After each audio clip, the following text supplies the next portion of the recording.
Pues bien, hermanos, estamos ya para comenzar el capítulo 5 de Romanos, ¿ok? Ahí la llevamos, vamos avanzando, no muy rápido, pero vamos avanzando. Y es entonces donde les invito a que abran sus Biblias en Romanos capítulo 5. Amén. Dice la palabra del Señor: justificados pues por la fe, tenemos paz para con Dios por medio de nuestro Señor Jesucristo, de nuestro Señor Yeshua, el Mesías. ¿Ok?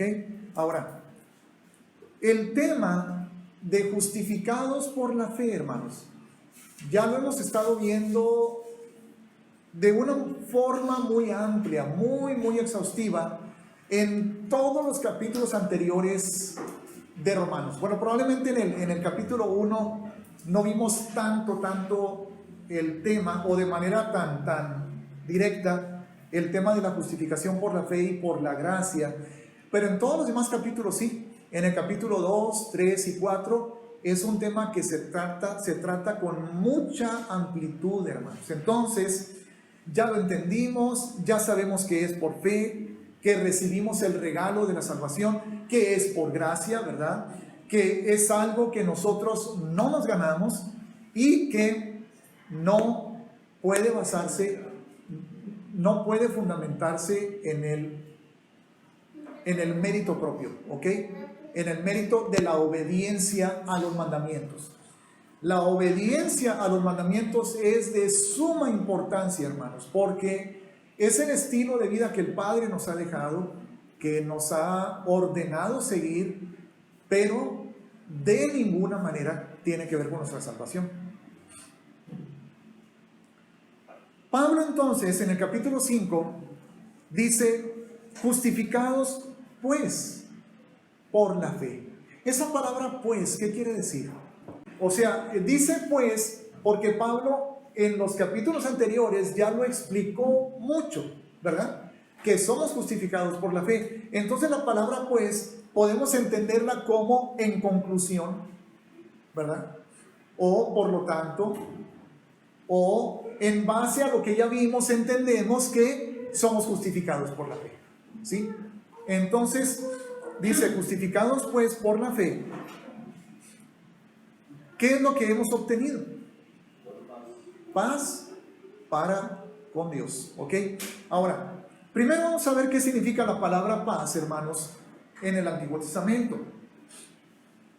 Lo que pasa es que sí es muy importante este aspecto de que, si bien, hermanos, muchas de las cartas del Nuevo Testamento fueron escritas en griego, como creo yo que es el caso de la carta de Pablo a los romanos, que fue escrita en griego, no así la carta a los hebreos, que creo y que tenemos base suficiente para pensar que fue escrita en hebreo por los destinatarios, hermanos, ¿ok?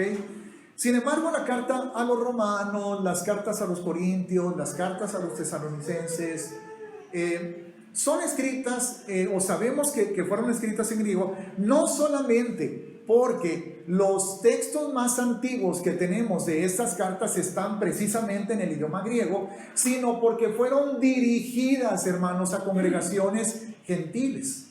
O, en este caso, la carta de Pablo a los romanos fue dirigida a una congregación mixta, donde tanto había judíos mesiánicos como gentiles mesiánicos, ¿verdad?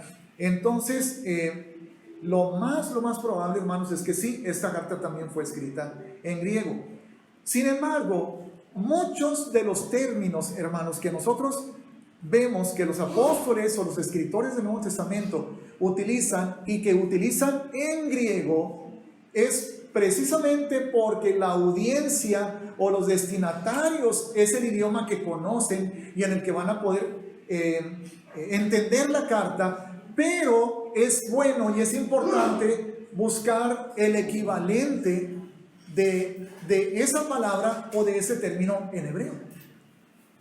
Porque la revelación original, hermanos, de la salvación, la revelación original del Evangelio y de las profecías y de las promesas y de la voluntad de Dios está en hebreo, ¿sí? Entonces, por ejemplo, si nosotros vemos la palabra amor en el texto griego, ¿y cuál sería la palabra amor en el texto griego para expresar el amor de Dios, el amor completo, perfecto y verdadero? ¿Alguien la conoce?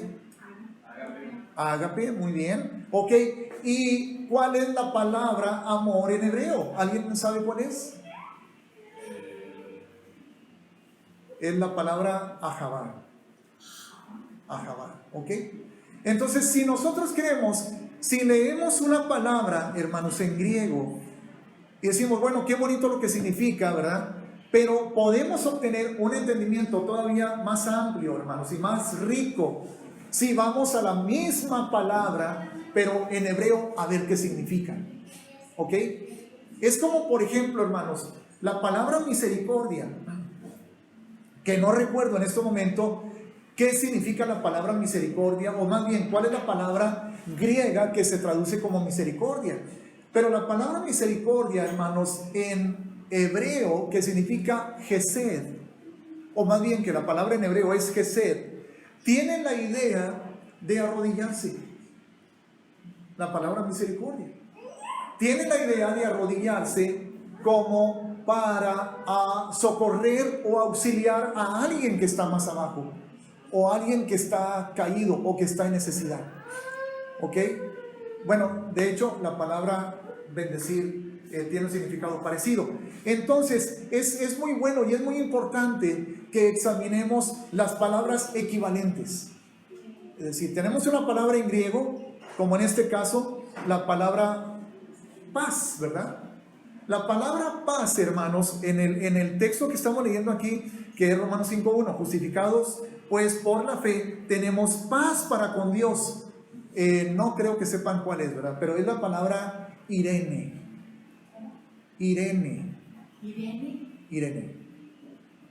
Nada más que siempre pensamos en el nombre, ¿verdad? Irene. ¿Alguien conoce a alguien que se llame Irene? Sí. Bueno, el nombre de esa persona en griego significa paz. ¿Ok? Entonces la palabra Irene, hermanos, si nosotros buscamos el equivalente en hebreo, entonces es la palabra ¿cuál? ¿Cuál será el equivalente a Irene en hebreo? Es la palabra Shalom. ¿Ok? Es la palabra Shalom, la cual utilizamos para decir Shabbat Shalom, o el nombre de esta congregación que es Brit Shalom, que significa pacto de paz, ¿verdad? Brit, pacto, Shalom, paz. ¿Ok? Entonces en hebreo, hermanos, la palabra Shalom significa lo siguiente. Bueno, primero se lo voy a decir en griego. Irene significa unido, significa tranquilidad, significa quietud y significa descanso. ¿Ok? Entonces, repito, la palabra Irene en griego denota estos significados: unido, tranquilidad, quietud y descanso. Ahora les voy a decir el significado del mismo término, pero en su vocablo original hebreo, que es el vocablo Shalom. ¿Ok? Shalom significa estar seguro, estar completo en mente, en cuerpo, en posesiones, ser feliz, estar en amistad, tener salud, tener prosperidad, tener paz, tener descanso. ¿Ok? Eso es lo que significa en hebreo la palabra Shalom. Ahora, en griego el significado es muy bonito, ¿verdad?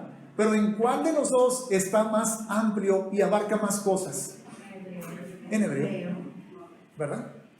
Entonces, hermanos, dice la palabra aquí en Romanos 1, como consecuencia de que hemos sido justificados por la fe, de la misma manera que Abraham, el cual creyó y le fue contado por justicia. El resultado de ser justificados es que ahora nosotros tenemos paz para con Dios. ¿Ok? Ahora, hay dos significados de la palabra paz, uno en griego y otro en hebreo, hermanos, los cuales me parecen muy adecuados y muy acertados para la definición de paz que Pablo quiere que entendamos en este versículo. ¿Ok? En griego, el primer significado que encontramos de la palabra Irene, que es la palabra que significa paz, es unido. Es unido, ¿verdad? O sea que si no estamos, hermanos, en paz con el Señor, ¿cómo estamos? Desunidos.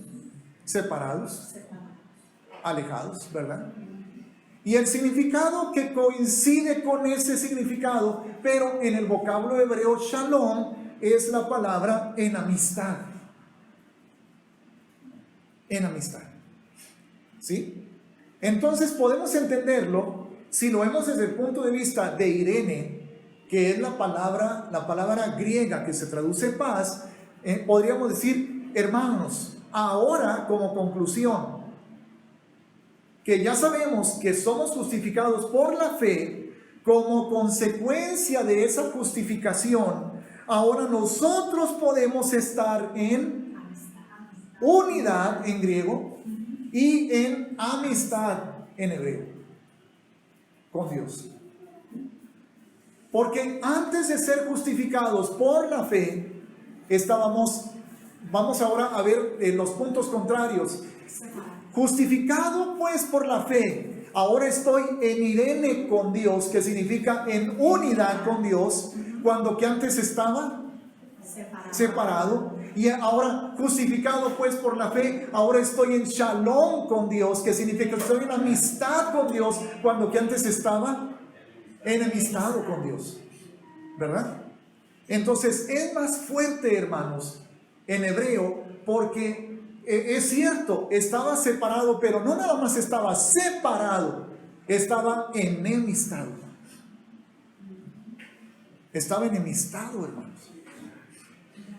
Muchas personas sí entienden el concepto de que están alejadas de Dios, porque por eso vienen a ti y te dicen: ay hermana, ay hermano, ay le encargo que ore por mí, usted que está más cerca de Dios. Entonces las personas saben que están alejadas de Dios. De hecho, mucha gente, hermanos, mucha gente cristiana con la que yo he platicado, gentes que han recibido a Yeshua como Salvador, de pronto les he preguntado la pregunta famosa que ustedes saben que a mí me gusta hacerle a todo el mundo. ¿Cuál es esa pregunta? Ya saben. Si te mueres hoy, ¿a dónde te vas, verdad? Entonces muchos cristianos, hermanos, me han dicho: no, pues no soy seguro. O de plano me han dicho: no, pues yo creo que al infierno. Y les pregunto: bueno, pero ¿por qué? ¿Qué no has recibido a Cristo en tu corazón? ¿Qué nunca le dijiste a Jesús: ven a mi vida, Señor, te acepto como mi Salvador? Dicen: sí. Le digo: bueno, ¿y cuando lo hiciste, fuiste sincero, fuiste genuino, o lo hiciste nomás de los labios para afuera? No, sí, lo hice sinceramente. ¿Y entonces por qué dudas de tu salvación? Pues es que me he alejado. Ahora, yo no digo que no sea cierto, yo sé que sí se han alejado, ¿verdad? Pero bueno, no vamos a entrar al tema de la salvación, porque no es el momento para hacer eso, ¿verdad? Pero sí es claro que mucha gente sí sabe, sí entiende, sí están conscientes que están alejados. Y es por eso, hermanos, fíjense cuál es la consecuencia de estar alejados de Dios. Incluso pienso que en alguna medida a todos nosotros nos ha pasado. ¿A ti no te ha pasado? ¿O a alguien aquí? Más bien quiero preguntar, ¿a alguien aquí le ha pasado que después de que tú recibiste a Yeshua en tu corazón, yo no sé si fue hace 5, 10, 15 o 20 años, yo no sé, pero nunca te ha pasado que has descuidado tu comunión con el Señor, que has descuidado a lo mejor tu asistencia a la congregación, has descuidado tu alimentación en la palabra de Dios? ¿No te ha pasado eso? Que te sientes alejado de Dios, ¿ok? Alejado. ¿Y cuál es el resultado? ¿Qué hay en tu corazón? O más bien, ¿qué falta en tu corazón cuando eso te ha pasado? Falta paz, ¿verdad? ¿Verdad que no sientes paz? ¿Verdad que no te calienta ni el sol? Es un decir, ¿verdad? Porque a los 45 grados yo creo que sí te debe de calentar. pero en tu corazón, en tu espíritu, en tu alma, o sea, te sientes frío y no te sientes en paz, no te sientes tranquilo, ¿verdad? Entonces, ¿qué nos trae la justificación, hermanos? Nos trae paz para con Dios. Si estábamos alejados, nos trae acercamiento, nos trae unidad. ¿Ok? Ahora, pero estar alejados es una cosa. Otra muy distinta es estar, bueno, y que es lo mismo, no que sea una cosa diferente, sino un significado más profundo de eso es que estamos enemistados. Y eso lo entendemos básicamente sobre dos pasajes bíblicos. Bueno, no recuerdo exactamente el pasaje, no lo recuerdo, donde Yeshua dice: el que no es conmigo es contra mí. El que no es conmigo es contra mí. Y hemos hablado de ese punto y hemos tratado el tema porque decimos, bueno, ¿cómo está tu familia con Dios? Tu familia, tu mamá, tus hermanos, tu papá, tus cuñados, tus cuñadas, tus primos, tus tíos, ¿cómo están con Dios? ¿Conocen al Señor? ¿Lo honran? ¿Lo glorifican? Sobre todo cuando alguien dice: ay, hermano, es que tengo una reunión familiar y que no sé qué, que no puedo faltar. Digo, bueno, ok, yo no digo no vayas, pero sí quiero que medites en esto. ¿Cómo está tu familia con Dios?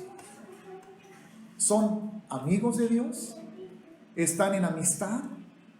¿Están unidos? ¿Lo están siguiendo? ¿Lo honran? ¿Lo glorifican? ¿Lo obedecen? ¿Exaltan su nombre? ¿Caminan en su voluntad? Bueno, sí conocen, sí saben, pero no están. Bueno, entonces, ¿cuál es su estatus? Es decir, algo que a mí me impactó cuando yo escuché las palabras, oí las palabras del Señor: el que no es conmigo es contra mí. Y luego dijo: el que conmigo no recoge. ¿Qué dijo Yeshua? El que conmigo no recoge, como dice la pastora, desparrama. ¿Verdad? O sea, ¿qué quiere decir eso? Yo me di cuenta que en la relación con Yeshua de cualquier persona del mundo, hermanos, no hay términos medios. No hay condición neutral. ¿Ok? Porque yo soy, y lo he escuchado: bueno, yo no soy religioso, no soy creyente, yo no estoy entregado ni nada, pero yo respeto. Como diciendo, no estoy en contra. No, pues déjame decirte, chiquito, que sí estás en contra. Sí estás en contra. Si el Señor te llama, te presenta el Evangelio, te dice: ven, arrepiéntete. Como dice en Hechos 17:30, hermanos, cuando Pablo fue a Grecia, a Atenas, Grecia, y estaba ahí el monumento ese que dice al Dios no conocido, que decía al Dios no conocido. Pablo les predica el Evangelio y les dice en el versículo 30: pero Dios, habiendo pasado por alto la ignorancia de este tiempo, ahora manda a los hombres en todo lugar que se arrepientan. Entonces no es una invitación nada más, es un mandamiento, es una orden. Arrepiéntete, ¿verdad?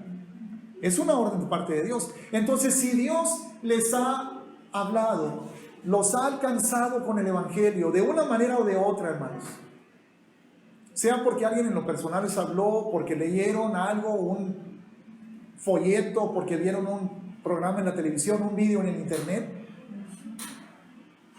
entonces ellos no han dicho sí, no han respondido en arrepentimiento, no han dado el paso, no han tomado la decisión, o dicen, es que sí entiendo y tiene razón, pero no me siento preparado. No es mi tiempo, ¿verdad? ¿Se imaginan a una persona ya desahuciada de una enfermedad, no sé, o alguien a quien le detecten 300 de nivel de glucosa en la sangre, o una presión arterial de 200/120, y que diga: no me siento preparado para ir al doctor? ¿Cómo está eso, verdad? Está escogiendo la muerte en lugar de escoger la vida. Entonces una persona que pospone, una persona que dice no me siento listo, no es mi tiempo, hermano, se le ofrece el evangelio. Se le dice, ven, reconcíliate con Dios. ¿Qué dice Pablo en 2 Corintios capítulo 5? Versículo, pues no me acuerdo el versículo exactamente, pero es donde Pablo dice, hermanos, a través de nosotros Dios está rogando, reconciliaos. O sea, nosotros como embajadores de Cristo, dice, os rogamos, reconciliaos con Dios. ¿Qué es reconciliarse? ¿Qué es reconciliarse, hermanos? Ponerse en paz. Ponerse en paz, ¿volver a qué? Volver a regresar. Volver a una relación que se había perdido, ¿verdad? Entonces, estás bien con tu esposo, con tu esposa, de pronto ella se enoja por cualquier detalle que le da demasiada importancia, porque así son las esposas, ¿verdad, hermanos? No es cierto. No se crean. O él comete una fechoría enorme que no le da importancia. ¿Y qué pasa? Se lastima la relación, ¿verdad? Una relación donde había armonía, había paz, había comunicación, se lastima por ese suceso. Y luego, bueno, pues ahí ya lo reconocen, hablan, platican sobre el asunto, no, pues perdóname, no lo vuelvo a hacer, ¿verdad? Y ya entendí, tú tenías razón, ¿me perdonas? Sí, te perdono. ¿Qué hubo? Reconciliación, ¿verdad? Pero si una persona escucha y recibe el mensaje, hermanos, y dice, ahora no estoy preparado. Ya sé lo que Yeshua hizo por mí en la cruz, ya sé lo que costó, ya sé lo que pagó para salvarme, pero ahora no, gracias. Ay, después, yo le aviso. Esa persona, hermanos, no puede decir que no está en contra. Claro que está en contra. Claro. Se está constituyendo y se está declarando ¿un qué? Un enemigo. Enemigo de Yeshua, enemigo de la gracia, enemigo de la salvación, enemigo de la sangre que fue derramada por él. Y no quiere decir que jamás va a poder ser salvo, porque todavía puede en su corazón ser tocado. Porque miren, hermanos, déjenme ponerlo de esta manera. Si yo fuera esa persona a la cual le hablan, ¿verdad? Y me explican, me presentan el evangelio, y digo, ahorita no me siento listo, lo estoy rechazando. ¿Quién soy yo para decirle al Rey de Reyes, al Señor de Señores, aún no, Señor, me estoy dando el lujo?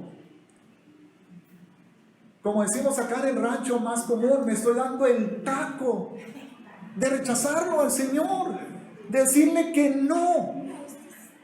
Es decir, si a las personalidades importantes en la tierra, al presidente, aunque sea el municipal, te dice, Pastor Felipe, quisiera hablar con usted mañana a las 9, y yo, no, fíjese que no puedo porque es cuando desayuno con mis amigos.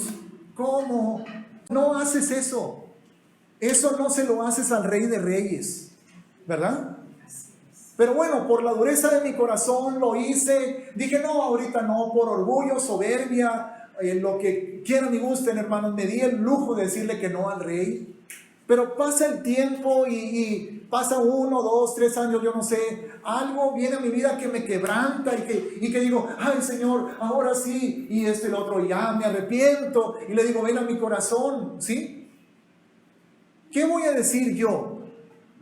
Voy a decir, gracias, Señor, porque ya me salvaste, porque fue en el tiempo correcto. No. Yo le voy a tener que decir a mi Salvador Yeshua, perdóname, Señor, por haberte rechazado hace 4 años. No se va a quedar así nada más. Ahora sí, yo siento que ahora sí. Es que antes no había tenido las pruebas que ahora estoy teniendo. Ahora sí te necesito, Señor. Ya puedes venir a mi corazón porque ya estoy desesperado. ¿Cómo? ¿Qué es eso? ¿Lo estoy tratando como al genio de la lámpara? Es que no me urgía. Entonces, si en ese momento tengo un arrepentimiento genuino, yo tengo que reconocer, una de las cosas de las que tengo que arrepentirme, además de todos los demás pecados, es del pecado de haberlo rechazado. Tengo que arrepentirme del pecado de haberme puesto en contra de él, en contra. Y es por eso que Jacobo, hermanos, en su carta, dice, hermanos, la amistad, o sea, Santiago, mal conocido como Santiago, la amistad con el mundo es enemistad con Dios. Si tú dices, ay, es que me invitaron a la fiesta, que no sé qué, que todos los chavos y las chavas van a estar y que más allá, ay, ¿cómo puedo faltar? Bueno, pues nomás vamos a empezar con qué música están poniendo, ¿verdad? No hay música que glorifica a Dios. Ay, es que son mis amigos y mis amigas. Ah, ok.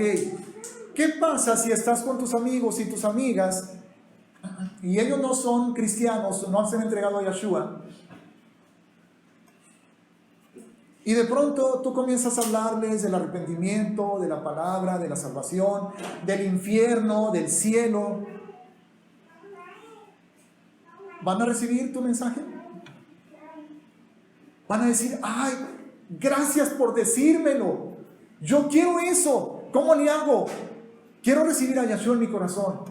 Si ese es el resultado, wow, síguele, ¿verdad? Sígueles hablando a todos. Pero si no reaccionan de esa manera, ¿cómo reaccionan? ¿Cómo reaccionan? Ah, ya vas a empezar. Ay, sí, hermanito, sí, está bien, hermanito. Ay, el que se cree muy santo, ¿verdad?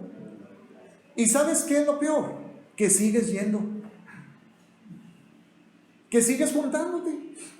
¿En qué se están constituyendo ellos para con Dios? ¿En qué se están constituyendo ellos? En enemigos de Dios, ¿verdad? Enemigos de la cruz, enemigos de Yeshua, enemigos de la sangre, enemigos de la salvación. Son enemigos de Dios. Pero tú eres su amigo. Es por eso que Jacobo dice, la amistad con el mundo es enemistad con Dios, porque te estás haciendo amigo de los enemigos de Dios. ¿Ok? Y la única manera de dejar de ser enemigo de Dios, ¿cuál es, hermanos? Recibiendo a Yeshua en tu corazón, recibiendo perdón de pecados. Pero antes de recibir perdón de pecados, ¿qué tiene que haber en tu corazón? Un arrepentimiento genuino. Genuino. Entonces, eso solamente se recibe cuando somos justificados por la fe. Justificados pues por la fe, tenemos shalom y tenemos irene con Dios. Cuando diga irene, no piensen en una persona, no piensen en una mujer. Es la palabra griega que significa paz. La palabra irene en griego significa paz. Y se parece mucho a shalom, hermanos. Nada más que en hebreo es más profundo el significado de la palabra shalom, porque significa que estamos completos, que no nos falta nada en ningún ámbito, ni en el ámbito espiritual, ni en el emocional, ni en el mental, ni en el material. Tenemos shalom, tenemos paz. Una persona puede tener paz en su corazón, hermanos, porque ha conocido a Yeshua, porque ha sido perdonado de sus pecados. Eso le trae paz también en sus emociones, a nivel psicológico, mental, en nivel del alma, nos trae paz. Pero si de pronto no tienes con qué pagar el recibo de la luz, o el material escolar de los niños, o los zapatos para ir a la escuela o algo, en ese aspecto no tienes paz, aunque estás confiando en Dios y sabes que Dios es fiel y que Él te va a sacar adelante y que Él va a proveer o te va a sanar tu enfermedad, pero esa área de tu vida no tiene paz. Y la palabra shalom, hermanos, Incluso se los leí, implica prosperidad. ¿Ok? Ahora, aquí yo no voy a predicar un evangelio falso de la prosperidad, como los que dicen que tienes que tener la millonada de dólares y tener los carros más lujosos. No, ese no es mi sentir. Pero sí creo que la prosperidad es estar en paz y tener lo que necesitamos y más allá para bendecir a los que tienen necesidad. Como dice Pablo en Corintios, que el Señor es nuestro proveedor y suple no solo para lo que necesitamos, sino extra para que podamos bendecir al que no tiene lo que nosotros tenemos. ¿Ok? Entonces,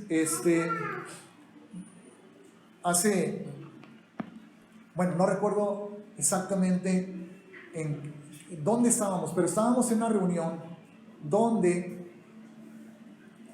un pastor, una persona decía, es que esos que predican la prosperidad, y yo le hice la pregunta, bueno, dime una cosa, ¿la Biblia no habla de prosperidad? ¿Sí o no? ¿No habla de prosperidad la Biblia?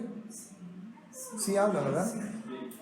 No dice, por ejemplo, el Salmo 1, bienaventurado el varón que no anduvo en consejo de malos, ni estuvo en camino de pecadores, ni en silla de escarnecedores se ha sentado, sino que en la ley de Yahweh está su delicia y en su ley medita de día y de noche. Será como árbol plantado junto a corrientes de aguas que da su fruto a su tiempo y su hoja no cae y todo lo que hace prosperará. ¿Verdad? ¿No le dijo Juan a su discípulo Gallo, hermano, yo deseo que prosperes en todas las cosas, así como prospera tu alma y que tengas salud? ¿Verdad que sí? Si tú tienes un negocio, si tú vendes tacos o tienes una vulcanizadora o un taller mecánico o vendes ropa, ¿no quieres que tu negocio prospere? ¿Sí o no? ¿Verdad que sí? ¿No crees que Dios quiere que tu negocio prospere? Claro que sí, pero que lo pongas en primer lugar a Él, que busques primero su reino y su justicia, ¿verdad? ¿O no? Le dijo Pablo a Timoteo, a los ricos de este mundo, diles que no pongan su confianza en las riquezas. No les dijo, diles que es pecado ser ricos. Dijo, diles que no pongan su confianza en las riquezas, sino en el Dios vivo, el cual nos da todas las cosas, ¿cómo, hermanos? En abundancia para que las disfrutemos. ¿Ok? Pero no estoy predicando una prosperidad egoísta, hermanos. O sea, hay una línea muy finita entre una prosperidad bíblica, honrosa, que glorifica a Dios, y una prosperidad egoísta, que lo único que está pensando es en los placeres propios, ¿verdad? Y en la vanidad, y en la ambición, y en la codicia. Esa no, esa prosperidad no. Solo la prosperidad que dice la palabra de Dios. Y esa prosperidad, hermanos, es parte de Shalom. Es parte de Shalom. ¿Ok? Entonces, cuando nosotros damos la bendición que Yahweh nos ordenó en Números capítulo 6, ¿qué decimos? Yahweh te bendiga y te guarde, ¿verdad? Yahweh haga resplandecer su rostro sobre ti, tenga de ti misericordia. Yahweh alce sobre ti su rostro y ponga en ti Shalom. Ponga en ti Shalom. Te defienda de tus enemigos, sea bendita tu arteza, el fruto de tu vientre, prestarás y no pedirás prestado, serás cabeza y no cola. ¿Pero por qué? Porque guardamos sus mandamientos. Porque en Deuteronomio 28, donde está eso, comienza diciendo, si oyeres hoy la voz de Yahweh tu Dios para poner en práctica todos estos preceptos y los mandamientos que yo te he ordenado hoy, vendrán todas estas bendiciones. En otras palabras, tendrás Shalom. ¿Ok? Y la principal condición es haber recibido justificación por medio de la fe para poder tener Shalom.